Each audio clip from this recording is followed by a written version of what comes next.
നമസ്കാരം. എൻ്റെ പേര് ഡോക്ടർ സുകേഷ് ആർ എസ്. ഞാൻ തിരുവനന്തപുരം PRS ഹോസ്പിറ്റലിലെ കൺസൾട്ടൻറ്റ് ഫിസിഷ്യനും ഡയബറ്റോളജിസ്റ്റുമാണ്. നമ്മളിവിടെ പ്രമേഹത്തിൻ്റെ വിവിധ തരം ടൈപ്പുകളെക്കുറിച്ച് പറഞ്ഞുകൊണ്ടിരിക്കുകയായിരുന്നു. നമ്മുടെ ടൈപ്പ് 1 ഡയബറ്റീസിനെ കുറിച്ച് പറഞ്ഞു, ടൈപ്പ് 2 ഡയബറ്റീസിനെ കുറിച്ച് പറഞ്ഞു. ഇനി വളരെ റെയറായിട്ടുള്ള ഒരു ടൈപ്പ് ഡയബറ്റീസിനെ കുറിച്ച് കൂടി ഞാൻ പറയാൻ പോവുകയാണ്. ടൈപ്പ് 1.5, അതായത് ടൈപ്പ് 1 2 1.5 എന്ന് പറഞ്ഞൊരു ഡയബറ്റീസ് ഉണ്ട്.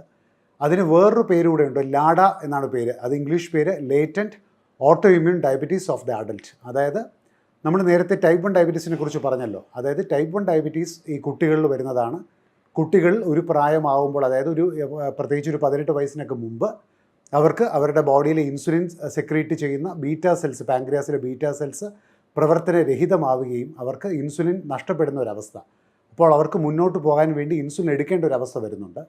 ഈ ഒരു ടൈപ്പ് ഡയബറ്റീസ് ഇപ്പോൾ പ്രായപൂർത്തിയായ ഒരാളിൽ വരികയാണെങ്കിൽ, ഉദാഹരണത്തിന് അത് ഒരു 30 വയസ്സിന് മുകളിലോ മറ്റോ വരികയാണെങ്കിൽ നമ്മളതിനെ ലാഡ എന്ന് പറയും. അതായത് ഈ ഡയബറ്റിക് രോഗി നമ്മുടെ സാധാരണ ടൈപ്പ് 2 പ്രമേഹമുള്ള ആൾക്കാരെക്കാളും, അതായത് അമിതവണ്ണമോ മറ്റോ ഉള്ള ആൾക്കാരെക്കാളും വ്യത്യസ്തമായിരിക്കാം. അവർക്ക് അധികം വണ്ണമോ മറ്റോ കാണില്ല, പക്ഷേ ക്ഷീണവും മറ്റേ ഒരുപാട് ഡയബറ്റീസിൻ്റെ സിംറ്റംസ്, പ്രമേഹത്തിൻ്റെ ഒരുപാട് സിംറ്റംസ് കാണിക്കുന്നവരായിരിക്കും. അവർക്ക് നമ്മൾ നോക്കുമ്പോൾ ഇത് പറഞ്ഞതുപോലെ ഹൈ ഷുഗറും, പിന്നെ നമ്മൾ ബാക്കി ടെസ്റ്റുകൾ ചെയ്യുമ്പോൾ ഈ പറഞ്ഞതുപോലെ ഇൻസുലിൻ്റെ ലെവലും ഈ സി പെപ്റ്റൈഡ് ലെവലും ഒക്കെ കുറവായിരിക്കുകയും നമ്മുടെ ഈ ടൈപ്പ് 1 ഡയബറ്റീസിൽ കാണുന്നത് പോലത്തെ ഈ ആൻറ്റിബോഡി ലെവൽ ബ്ലഡിൽ കൂടുതലായിരിക്കുകയും ചെയ്യും. അപ്പോൾ അവരെ നമ്മൾ വിളിക്കുന്നത്, കുട്ടികളല്ലാത്തത് കൊണ്ട് നമ്മൾ വിളിക്കുന്നത്, ഈ അഡൽട്ട്സിൽ വരുന്ന ടൈപ്പ് 1 ഡയബറ്റീസ് അഥവാ ലാഡ എന്ന് പറയുന്ന ഒരു കണ്ടീഷനായിട്ട് നമ്മൾ മാറ്റിയെടുക്കുന്നു. ഇവർക്ക് ചികിത്സ ഈ ടൈപ്പ് 1 പ്രമേഹമുള്ള കുട്ടികളിലെ പോലെ തന്നെയാണ്. നമ്മൾ ഇൻസുലിൻ മാത്രമാണ് ഇവർക്ക് ഫലിക്കാൻ പോകുന്നത്. ഇനി മറ്റൊരു ഡയബറ്റീസ് മോഡി എന്ന് പറഞ്ഞൊരു ഡയബറ്റീസ്, അതായത് maturity onset diabetes of the young. അതായത് ഇത് ഏകദേശം ഒരു 20-25 പ്രായത്തിൽ കാണുന്ന ഒരു തരം റെയറായിട്ടുള്ള, വളരെ വിരളമായിട്ടുള്ള ഒരു പ്രമേഹത്തിൻ്റെ ടൈപ്പാണ്. ഈ ടൈപ്പ് രോഗികൾക്ക് നമ്മുടെ ഒരു ജീൻസ്, നേരത്തെ പറഞ്ഞതുപോലെ തന്നെ ഒരു ജനിതകമായിട്ടുള്ളൊരു വ്യത്യാസമാണ്. നമ്മുടെ ക്രോമസോമിലുള്ള ഒരു ചെറിയ ജീൻസിൻ്റെ ഒരു അബ്നോർമാലിറ്റി കൊണ്ട് വരുന്നതാണ്. ഇങ്ങനെയുള്ള രോഗികളെ നമ്മൾ കണ്ടുപിടിക്കുന്നത് ഇവർക്ക് ഇൻസുലിൻ്റെ അളവൊക്കെ രക്തത്തിൽ ഉണ്ടാകും.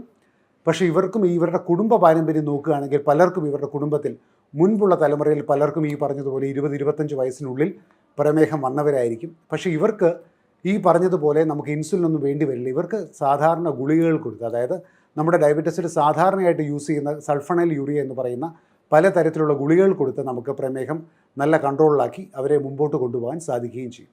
അപ്പോൾ അതാണ് മോഡി എന്ന് പറയുന്ന ഡയബറ്റീസ്. ഇനി നമ്മൾ വേറൊരു പ്രമേഹമാണ് ജസ്റ്റേഷണൽ ഡയബറ്റിസ് മെലൈറ്റിസ് എന്ന് പറയുന്നത്.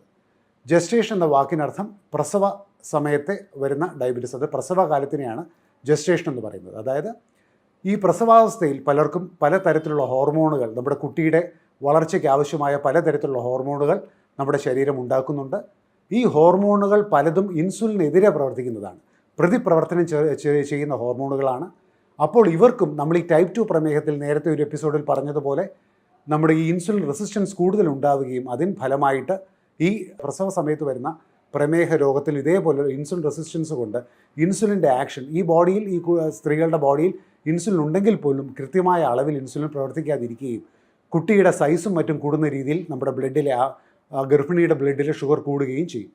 അപ്പോൾ ഗർഭാവസ്ഥ ആയതുകൊണ്ട് കുട്ടിയുടെ വളർച്ചയ്ക്കും മറ്റും ഇൻസുലിൻ തന്നെയാണ് കൃത്യമായ ചികിത്സ. പിന്നെ ചിലർക്ക് മെറ്റ്ഫോമിൻ എന്ന ഒരു ഗുളിക കൂടി നമ്മൾ പലപ്പോഴും കൊടുക്കാറുണ്ട്. പക്ഷേ ഗർഭാവസ്ഥയിലെ GDM മിക്കവാറും 20 ആഴ്ച കഴിയുമ്പോഴായിരിക്കും കണ്ടുവരുന്നത്. ഗർഭാവസ്ഥയിലെ പ്രമേഹത്തിനും ചികിത്സ ഇൻസുലിൻ തന്നെയാണ്. അപ്പോൾ ഇന്ന് പറഞ്ഞ വിവിധ തരത്തിലുള്ള പ്രമേഹം, 1 ലാഡ അഥവാ ടൈപ്പ് 1.5 ഡയബറ്റിസ്, 2 മോഡി അഥവാ maturity onset of diabetes in the young, പിന്നെ GDM അഥവാ ജസ്റ്റേഷണൽ പ്രസവകാലത്ത് ഡയബറ്റിസ്. നമസ്കാരം.